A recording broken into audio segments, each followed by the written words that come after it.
Boa noite a todos. Eu quero saudar os amados irmãos na paz do Senhor Jesus. Amém? Quero convidá-los a abrir a palavra de Deus em Marcos capítulo 16, verso 15, apenas este verso. Marcos capítulo 16, verso 15, uma mensagem de revisão. Uma mensagem de revisão, baseada em Marcos capítulo 16, verso 15, é o texto de abertura da mensagem.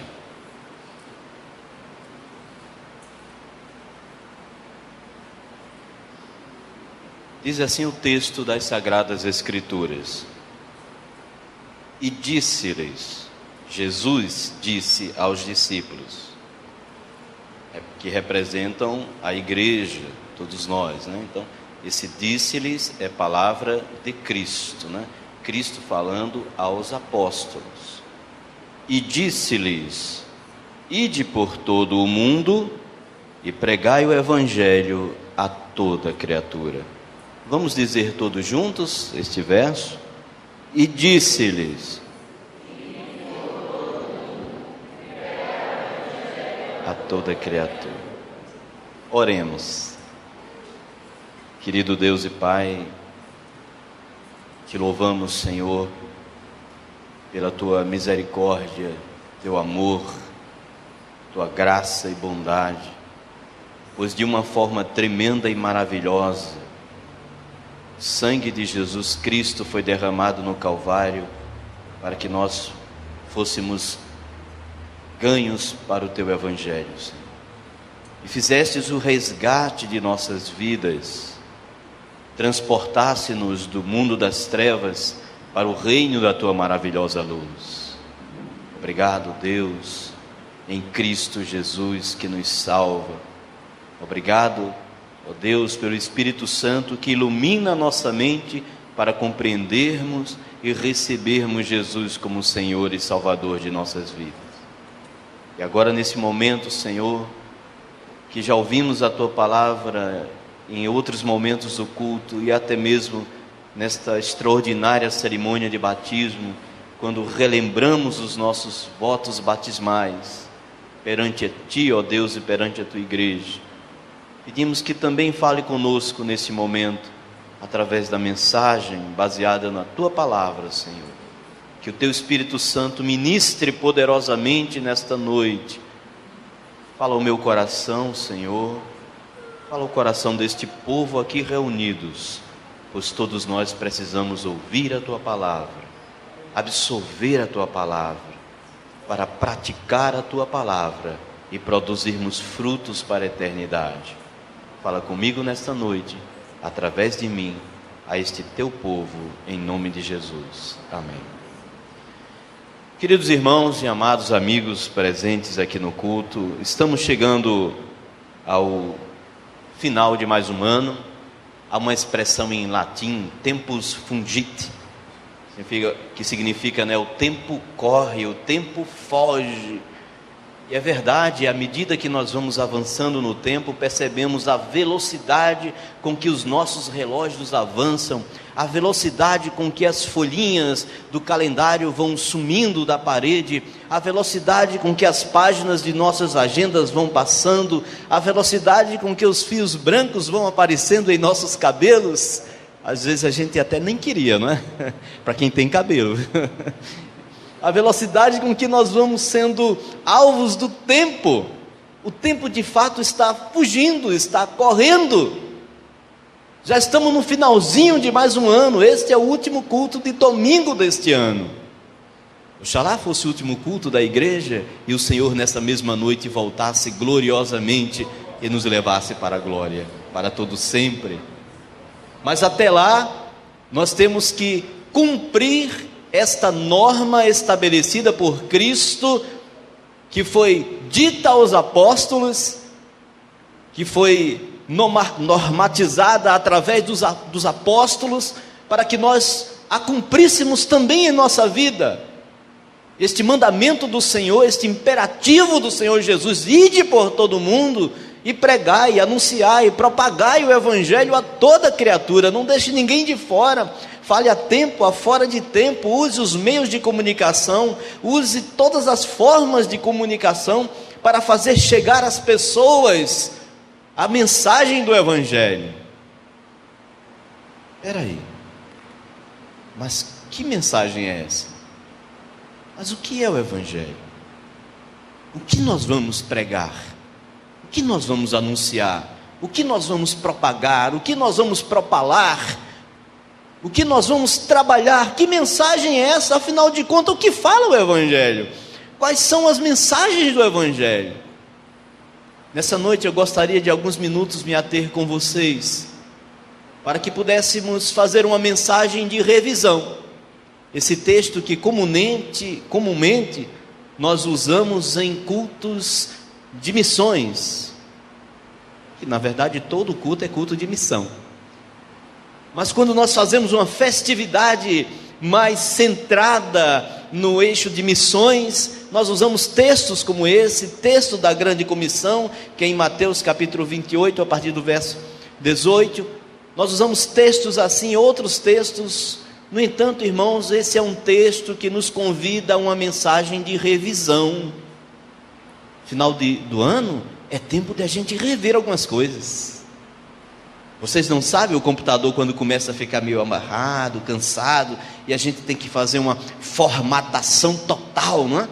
Temos que tirar ali aqueles programas que não estão sendo mais usados, aqueles arquivos que estão só criando lixo eletrônico, e a gente faz uma revisão, deixa ele uma barra latinino de bom. Do mesmo jeito, no fim do ano a gente tem que fazer uma revisão de como caminhamos até aqui. Como foi a nossa caminhada? Quais foram as nossas prioridades, as nossas centralidades, as nossas escolhas? O que moveu, o que motivou, o que nos principiou? Quais foram os propósitos de nossa caminhada e de como caminhamos e de que maneira chegamos aqui no final do ano, para que possamos projetar o futuro. Precisamos também fazer esta revisão na vida espiritual. Porque afinal de contas, crente verdadeiro só tem vida espiritual. Não existe vida secular e vida espiritual, não é, irmãos? O crente verdadeiro só existe vida espiritual. Ele é espiritual no trabalho, ele é espiritual na escola, ele é espiritual na universidade, ele é espiritual com seus vizinhos, ele é espiritual nos seus negócios. Só existe vida espiritual, irmãos. Vida secular é estranho para o Evangelho. Temos uma só vida, vida espiritual, todo o tempo. Somos cristãos todo o tempo, cristãos integrais. Então é preciso também nós fazermos uma revisão em nossa caminhada rumo à glória. Nessa revisão, assim como precisamos ver a centralidade, as prioridades da nossa vida, quando nós olhamos a espiritualidade de nossa vida, vamos começar a detectar as centralidades dela. Por que tomamos tais decisões? Por que erramos tanto? Por que acertamos tão pouco? Por que choramos tanto, nos comiserando com as nossas péssimas escolhas? Escolhemos mal, erramos muito, acertamos poucos, porque as nossas prioridades nem sempre estão condizentes com as prioridades do reino de Deus que nós fomos chamados.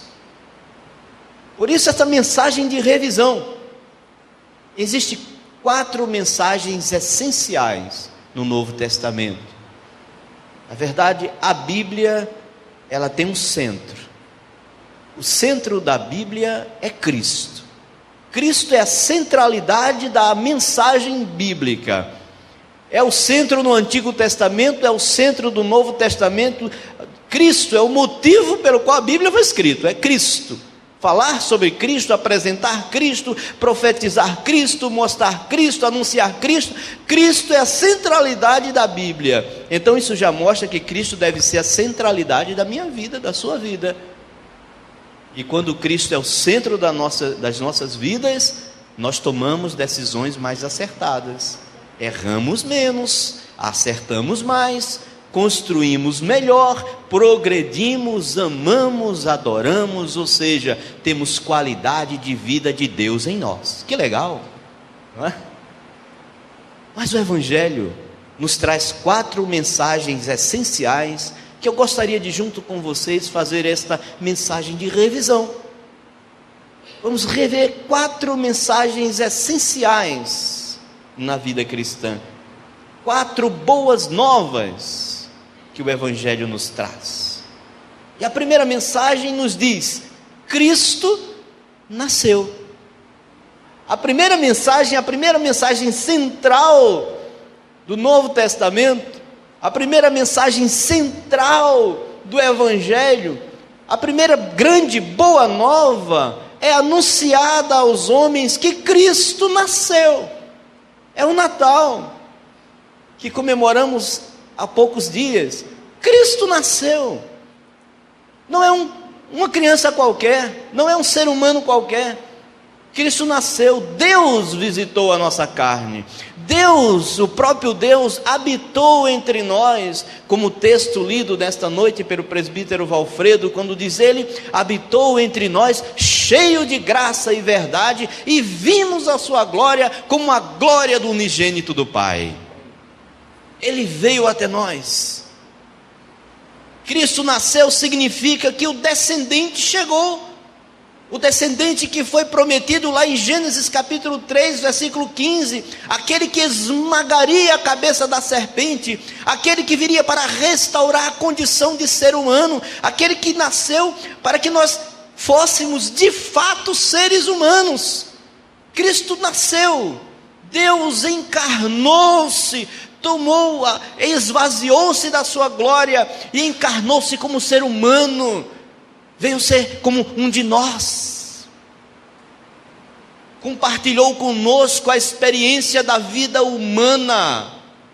Por isso que o profeta vai dizer Emanuel.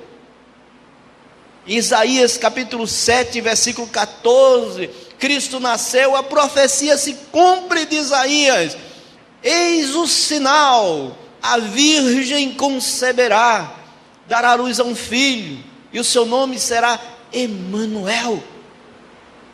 Deus conosco. É maior ainda, esse entendimento é ainda mais amplo. Não é apenas um Deus conosco, é Deus em nós. Ele nasceu para viver em nós. Ele vive agora em nós. É o Deus que vive em nós. Por isso, se Cristo nasceu, nós podemos ser pessoas entusiasmadas. Podemos ter entusiasmo pela vida, porque entusiasmo significa ter Deus dentro de você.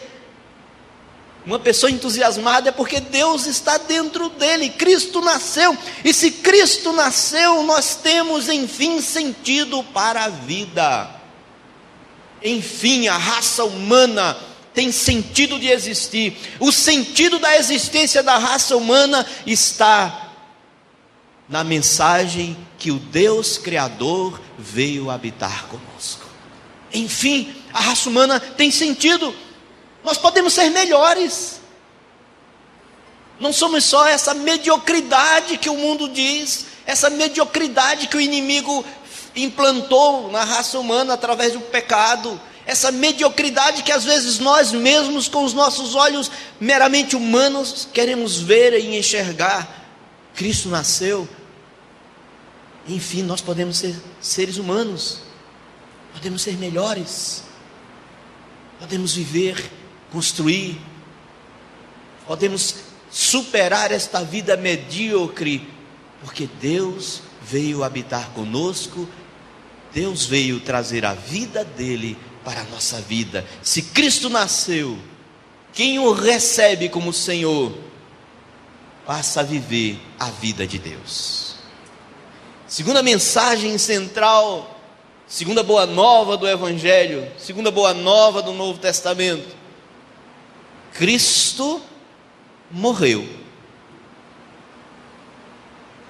A mensagem que Cristo nasceu seria vazia. A mensagem que Cristo nasceu seria apenas tumbante brado divino, mas seria esvaziado do seu sentido se Cristo não morresse. Então a segunda mensagem central é que Cristo morreu. Ele nasceu para morrer, morte de cruz. O Natal, às vezes nós costumamos separar demais os eventos cruciais do Novo Testamento.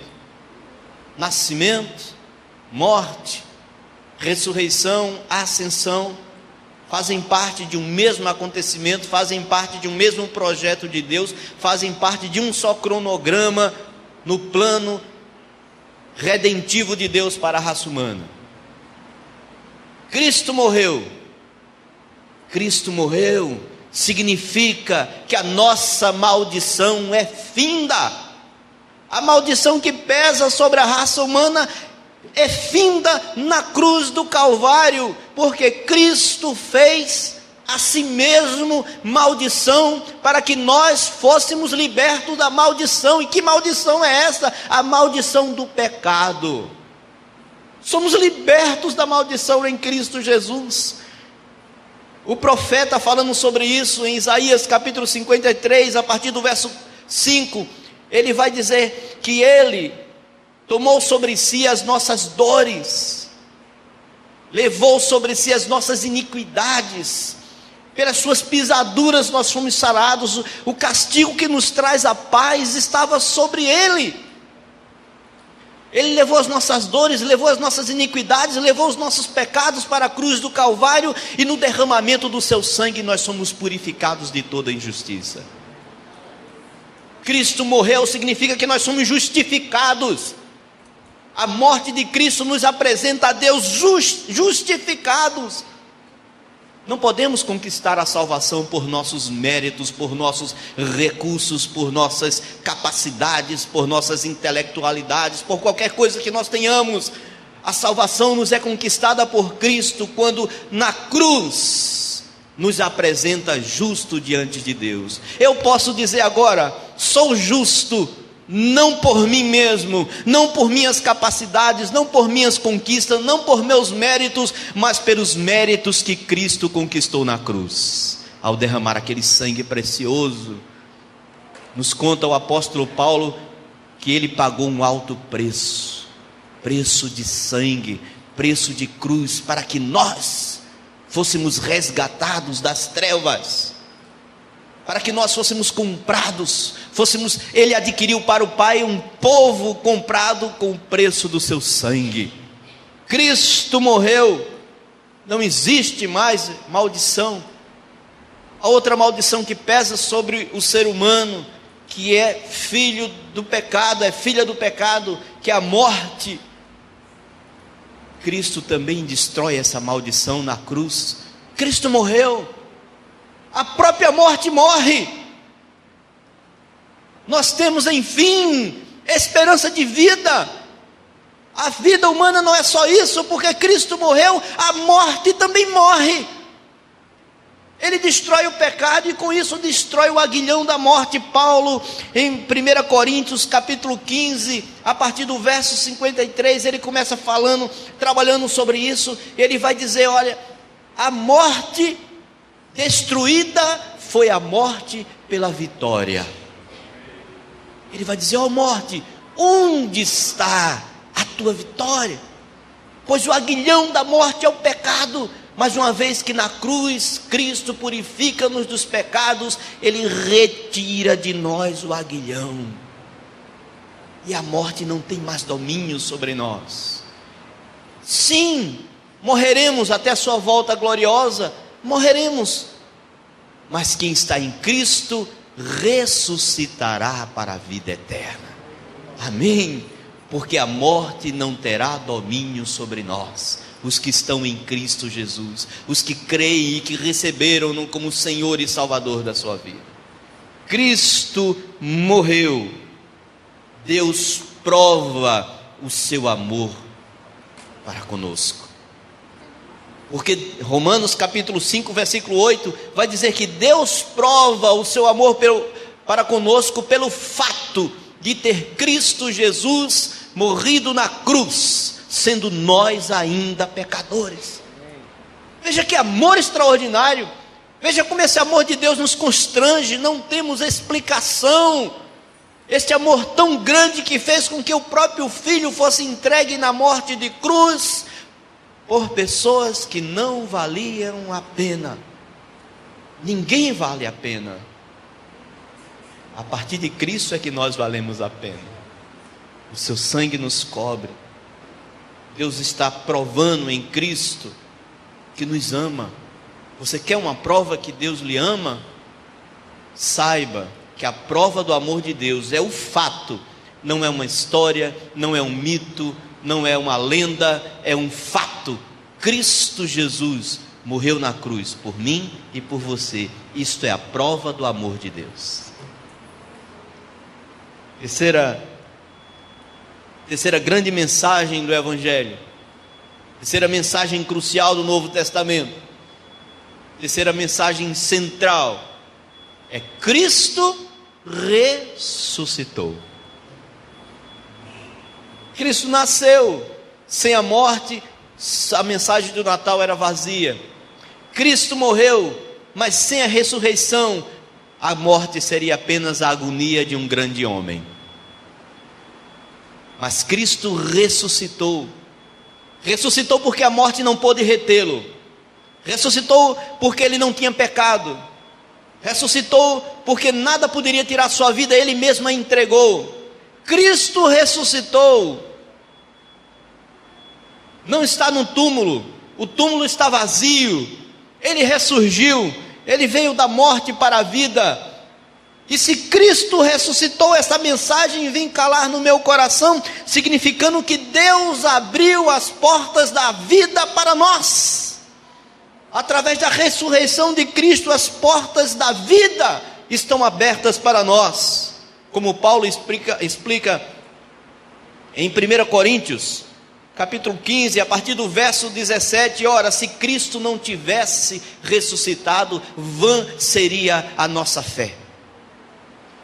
Se nós esperássemos apenas nesta vida, explica Paulo ainda neste mesmo capítulo da primeira carta aos Coríntios, capítulo 15, seríamos os mais infelizes dos homens. Mas uma vez que Cristo ressuscitou, é um fato, não é uma lenda, não é um mito, mas é um fato concreto, uma verdade. Cristo ressuscitou, nós podemos ser as pessoas mais felizes do mundo, porque esta é a promessa do Evangelho. Se com Ele morremos na cruz, com Ele também ressuscitaremos para a vida eterna. O túmulo está vazio, Cristo vive, está sentado à direita de Deus Pai, e nós ressuscitaremos também com Ele. Esta é a promessa, esta é a mensagem, essa é a esperança que nós vivemos no dia a dia de nossa caminhada, de nossa construção cristã nesta vida.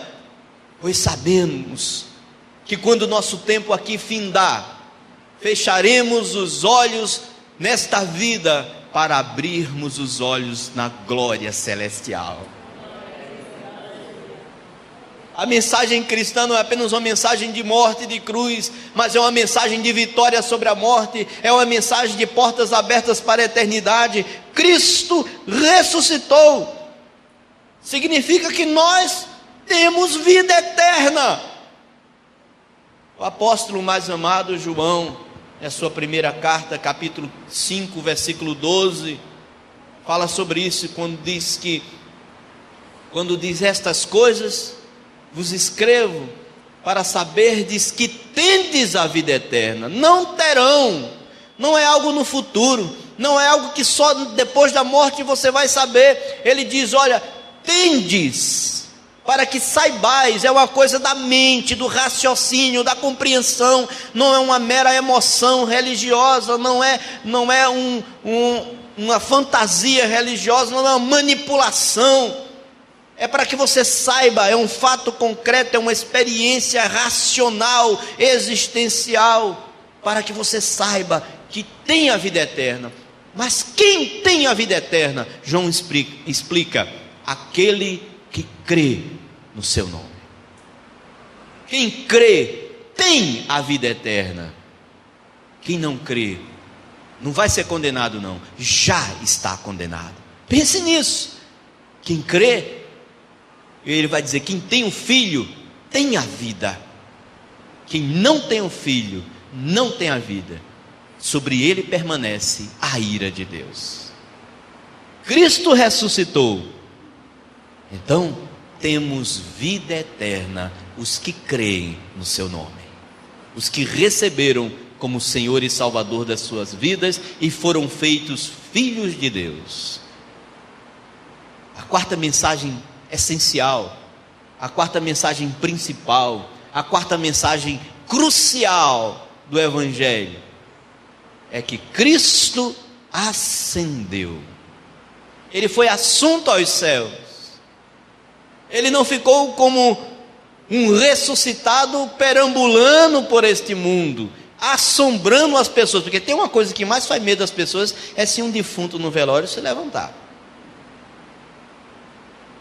E a família está chorando ali: eu te amava tanto, por que você foi? Se o cara se levantar, voltei. Pense, Cristo não ressuscitou para ser esse meio morto, meio vivo, perambulando pelo mundo, assombrando quem o conheceu.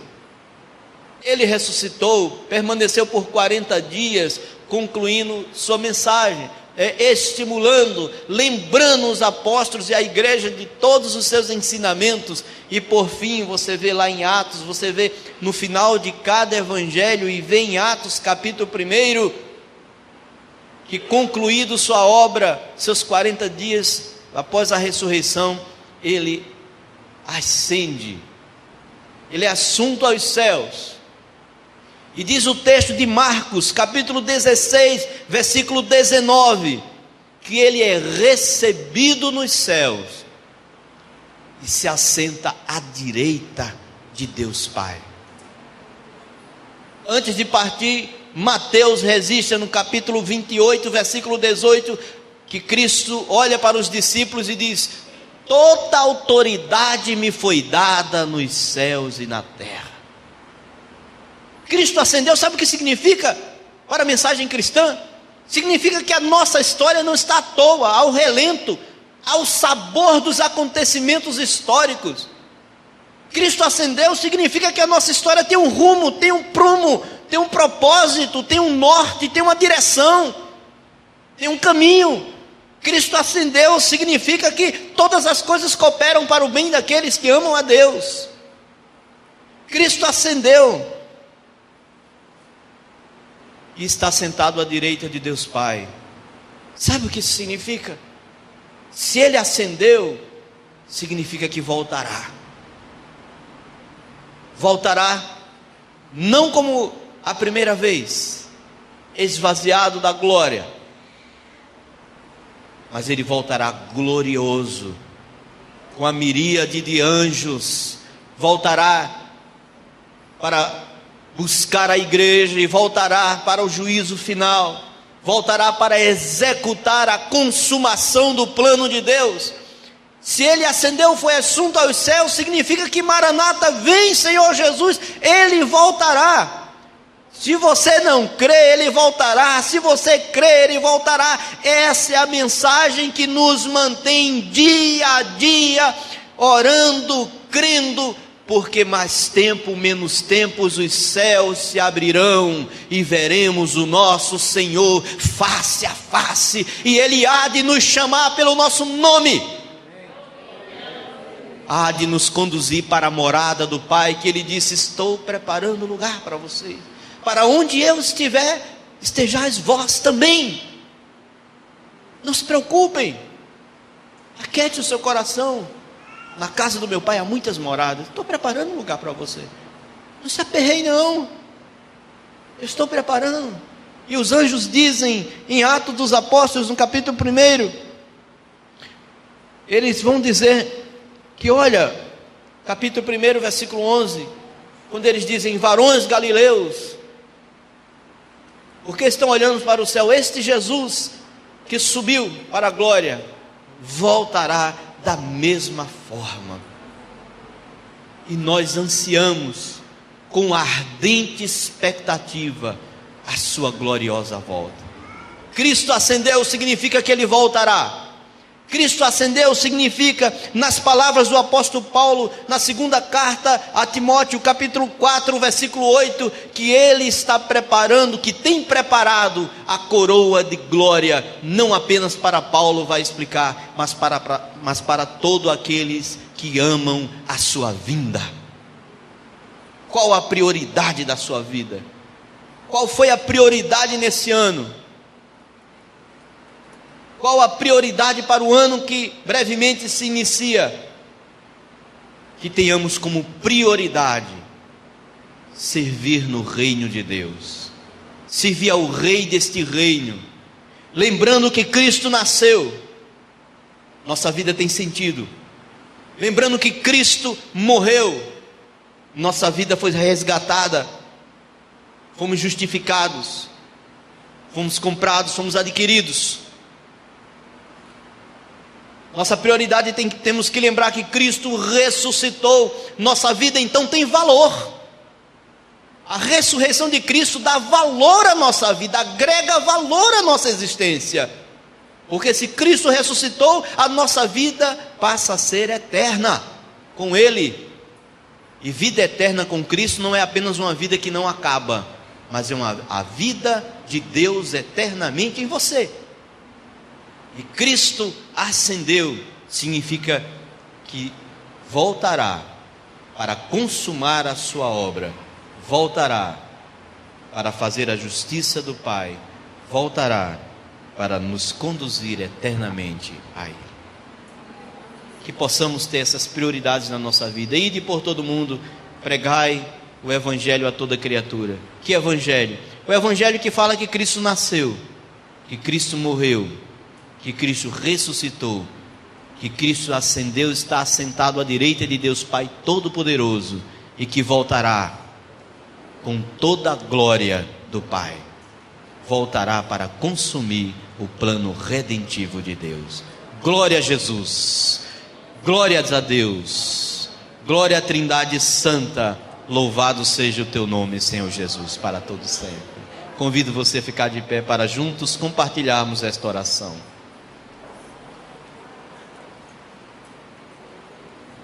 Querido Deus e amado Pai, louvado seja o teu nome, Senhor.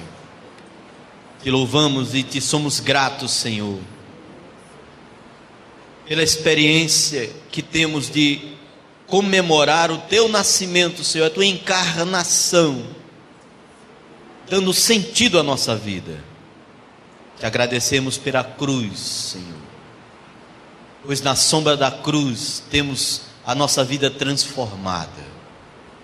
Te agradecemos, Senhor, pela ressurreição de Cristo, e assim como Cristo ressuscitou, nós também ressuscitaremos. Te louvamos, Senhor, e te adoramos, pois sabemos que tu governa todo o universo, Senhor. Nossa vida não está ao acaso, toda a autoridade te foi dada, ó Cristo Jesus, e todas as coisas em nossa vida cooperam para o bem dos que te amam. Nós declaramos nessa noite que te amamos, ó Jesus, e te adoramos em espírito e em verdade.